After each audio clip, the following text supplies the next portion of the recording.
and you expect to have a different result. Ladies and gentlemen, that's insanity. So I'm telling you right now, mina-mindset ko lang kayo. You have no choice. You really have to do well here. You have to do your best here. Do not just play around. Do your best here. You have no choice. Kaya ang term for the day, you have no choice. Kaya pag may ayaw sumama sa'yo, you have no choice. Pag hindi ka ulit maintindihan, ano ibig mo sabihin? Bahala ka. Hindi ko tatabihin. Nakuha nyo? Kaya, yan po yung mga bagay na kailangan nyo maintindihan if you want to step up as a leader in network marketing. Because this is not just recruiting, bringing people and selling the products. Dito, alam nyo dapat kung ano yung pinasok nyo. Now, let me ask you. Sana intindihan nyo kanina. Palagay nyo, yung pinasok nyo, nagkamali ka ba o tama ang desisyon mo? Diba? Tatamaan ka talaga eh. O ngayon, pagdating naman sa business, bakit po advantage ang networking? Number one, sabi ko kanina, di ba? Kung ngayon ka magbe-business, okay lang. Kaya lang nasa sunset industry ka na.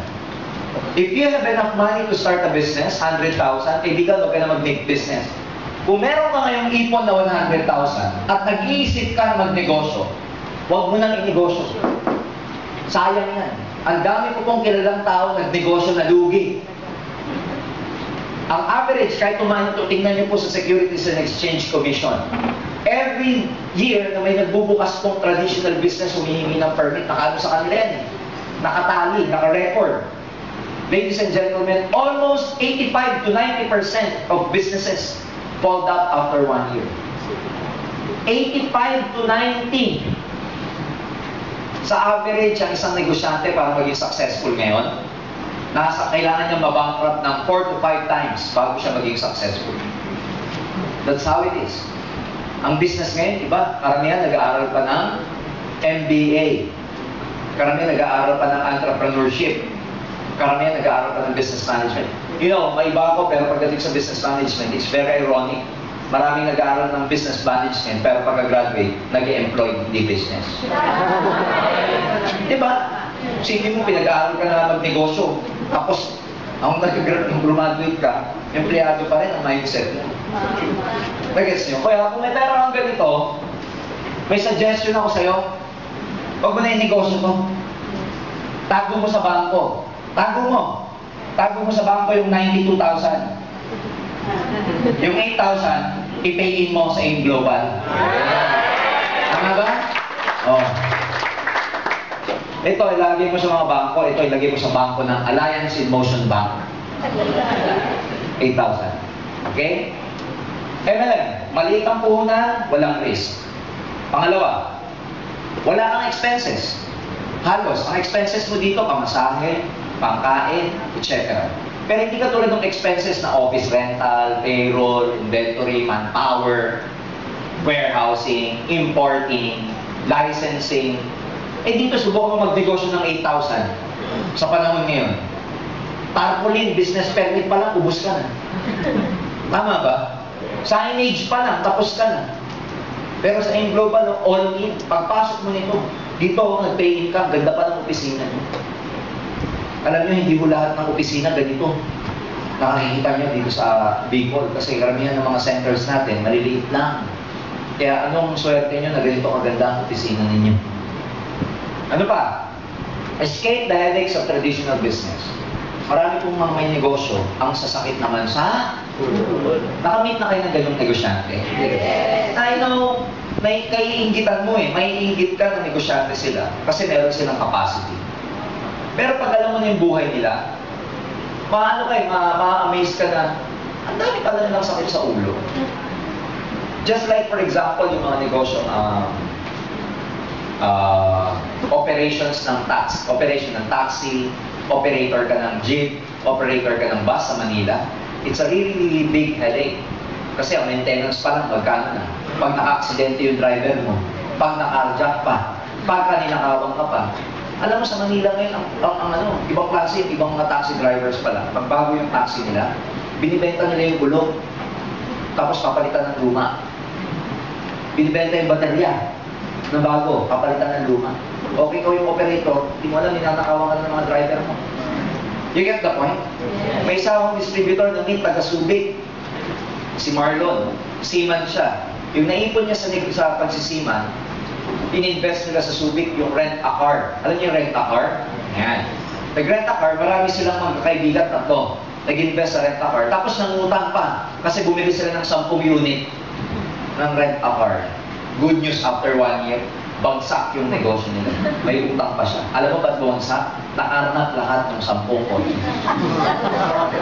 Ni-rent, hindi na binalik. Ngayon, utang. More than 3 million ang utang. Nag-aim global, kaibigan, dito nakabayad ng utang. May kotse pa siya ngayon. Ano pa? It can be a home-based business. Pwede nyo gawin kahit nasa bahay kayo. Pwede nyo gawin kahit part-time because dito practically meron tayong tinatawag na virtual office or VO na hindi kayo kailangan dito araw-araw physically sa office pero pwede mo ma-monitor yung development, yung nangyayari sa buong grupo mo just by looking into the internet, home-based. So ladies and gentlemen, simple lang. Magbe-business ka ngayon, imbis na traditional, kung ano-ano pang headaches, magkakaroon kapuhunan, etc. Do it in AIM Global kasi hindi alam ng tao, ang networking business ko ay business talaga siya. Yes. Walang pinagkaiba. In terms of profit and operations, ladies and gentlemen, this is real business. Tignan nyo nung araw. Okay? Mamaya ikukwento ko. Pero ngayon pag may nakita ko kayong Jollibee, McDonald's na franchise, na-ask mo ba, natanong mo ba sa sarili mo, magkano ang net profit ng mga franchise na yan kung may kilala kayong may-ari? May kilala kang may-ari na bumili ng franchise ng Jollibee, which is around 15 to 20 million pesos na puhunan. Itanong nyo sa kanila magkano ang profit nila. Net. When I say net profit, labas na dun yung rent, labas na dun yung payroll, yung tax, labas na dun lahat. Net, yun ay may bubulsa niyo. You will be amazed. Because most of them, ang kinikita lang sa kanilang franchise ng Jollibee is between 300,000 to 500,000 to 700,000 a month. Profit. Ang puhunan, 15 million, 20 million. Tutubo ka lang ng 300,000 piso buwan-buwan. 20 million ang inilabas mo para tumubo ng 300 kalahating million buwan-buwan. AIM Global, 8,000 lang nilabas mo. Pwede kang kumita ng 300,000, 500,000, 700,000, 1 million to 2 million pesos a month. Nakuha niyo ba? So, yung iba ganun na naiisip eh. Akala lang negosyo, ang aim is like supplemental income lang na ganun lang na pwede mong gawin ng kahit di ka seryoso. No. Kailangan dito maging seryoso ka. Kasi negosyo talaga siya. When I say business, dapat ang isip mo dito business. Iba kasi ang thinking ng employment sa business na. Ang employment, ano yan eh? Instant gratification. What is instant gratification? You work from day 1 to day 14. You get your paycheck on the day 15. You work on the 16th until the end of the month, you get another paycheck. Laging ganon. Sa networking, postpone gratification. So minsan, 1 month ka na, wala pa din. 2 months ka na, wala pa din. Pero tuloy-tuloy ka lang. Yun yung sinasabi ko. Ang aim, ang networking, mangga kasi ang tinatanim mo. Ang employment, monggo. Bakit? Kasi pag nagtanim ka ng monggo, bukas makalawa, may toge ka na. Pwede mo na gawing lumpia mo sa riwa. Pero ito mahirap. Pag kumani ka ng toge, magtatanim ka na naman. Di ba ganon? Pag kumita ka sa employment, trabaho ka na naman. Pagkita mo, trabaho ka na naman. Have you ever wondered, you work from 1 to 14, you get your paycheck on the 15th. You work on the 16th, until the end of the month, may paycheck ka na naman. Pero this is pretty amazing. Kasi pagdating na 15, marami kang pera. Diba? Kami, lalo na ako nagtatrabaho, pagka 15, limit dito, punta dyan, punta dito, bigay dito, bigay dyan. Pero magugulat ka. Mga bantang apente. Hinihila mo na naman yung atrenta. Tama? Minsan yung nayabot ko sa nanay ko, Nay, yung naibigay ko, pautang mo na. Kasi wala na ako, pamasahe. Pagdating ng A30, gano'n naman, yapang ko na naman, dami ka na ng pera. Pero pagdating ng mga AGIS, ATM mo, wala na naman laman. Laging ganito na lang, laging ganyan, umiikot ka sa ganyan. Yan na yung rat race kung tawagin. You work so hard, not for your dreams anymore, pero just to pay for the bills. You don't work for your dreams anymore. Ang goal mo na lang, makapagbayad ng Meralco, makapagbayad ng Sel. Ang goal mo na lang, lagi na lang kay Judith. Kilala niyo si Judith? Judith ng Meralco, Judith ng cellphone, Judith ng apartment. You don't work for your dreams anymore. Kay Judith ka lang lagi. And then you forget your dreams. Sa akin, hindi ganon. Dito, mangga. Pag nagtanim ka ng mangga, bukas makalawa, wala pa. Next year, meron na? 2 years, meron na? 3 years, meron na? 4 years, meron na? Pwedeng meron, pero karamihan yan after 5 years. Pero ang konsepto ng mangga, pag namunga na yung mangga mo, tuloy-tuloy na siya. Na kahit ikaw nagtanim, patay ka na, yung mangga mo, inaani pa ng mga maiiwan mo. Ganon ang Alliance in Motion Global. Kaya dito lagi mo isipin, mangga, hindi monggo. Mangga, hindi monggo. Mangga, hindi monggo. Are you learning? Yes! Okay, next slide please. Ayan. Dahil business siya, bakit ito perfect business? Why is it a perfect business? Number 1, because dito ang pinaglalaban, freedom. Lagi niyo tatandaan. Yung freedom na, yun yung choice na nawala sa atin. We give you the freedom. Yung financial freedom at saka time freedom. Financial freedom means, you don't have to worry for your finances anymore. Hindi mo na kailangan problemahin tuwing tuition fee. Hindi mo na kailangan problemahin tuwing kailangan may bayaran. You don't have to worry for, all your payables. Ang tawag doon, may freedom ka na financially. And yun yung pinaglalaban dito. Hindi tayo hindi ito type ng business na parang kumita lang. Iba yun eh. Ito yung business na pinaglalaban, freedom. Hindi lang pera dito. Hindi lang pagkita. Kalayaan ang pinag-uusapan dito. You know why? Kasi pag hindi ka financially free, para ka rin nakakulong. Nakakulong sa rehas ng kahirapan. May gusto kang mabili, hindi mo mabili. Tawag doon, wala kang freedom. May sapatos kang gustong bilhin. Ang ganda eh. Sapatos. Ganda. Hindi ka may presyo, pangit. Yun ang hindi financially free. Ang financially free ang hindi financially free yung, alam mo, pag may pumasok ka, halimbawa pumasok ka sa mga babae, alam mo ba yung mango na buti. Pumasok ka, may sumusunod lagi sa'yo. Di ba yung lagi may nakasunod? Kakainis sarap sikuhin. Kaya nag-window shopping ka lang naman. Yung pag may nakuha ka, ma'am, kasya po sa inyo yan. Lusukan mo. Para lang medyo hindi ka, may kulay, fuchsia ba kayo? Hinahanap mo yung walang kulay, no? Pag kumakain ka, menu. Pag binuksan mo yung menu. Pag mamili, di ba? Kasi dahil pagkain. Pero alam mo yung pampatagal talaga doon? Presyo. Pag kumakain ka sa kalakatingin, sa kaliwa, sa kanan. Kanan, mura. Ay, ito, mura. Toasted bread. Ano yung hindi ko sabihin? Ako, nung empleyado ako, meron ako sapatos na gustong bilhin. Kaya lang pag-iipunan ko muna dahil hindi na magaling kalaki sweldo. Alam mo yung feeling na babalikan mo yung sapatos na sasabihin mo. 3 payday ka na lang. Tinakausap ka rin. Pagbalik mo ulit, 2 payday ka na. It's exciting, lalo na yung ulit. 1 payday ka. Pagbalik mo, wala na. May paano masasabing free ka? Ako po, sabi ko nga sa inyo kahapon doon sa mga naka-attend sa akin, I came from a very poor family. Ayoko nang balikan nyo kasi wala akong freedom. Ang self-esteem mo mababa. Alam mo sa mall, kung sino walang pera. Bagsak ang balikan. Ba't naglakad? Diba? Alam niyo ba? Iba yung iba yung meron eh. Iba yung karakas ng mukha mo at meron ka. Iba yung araw mo. Iba yung may laman. Iba yung ang bilis mo mag-desisyon. Yung feeling na secured ka. Mamaya papaliwanag ko. But other than the financial freedom, dito, merong time freedom. Kasi marami po akong kilalang tao, katulad nga ng nasabi ko. Maraming pera, pero problema sa kanila, wala silang daming pera, pero dahil sa laki ng negosyo nila, wala na silang quality time for their family.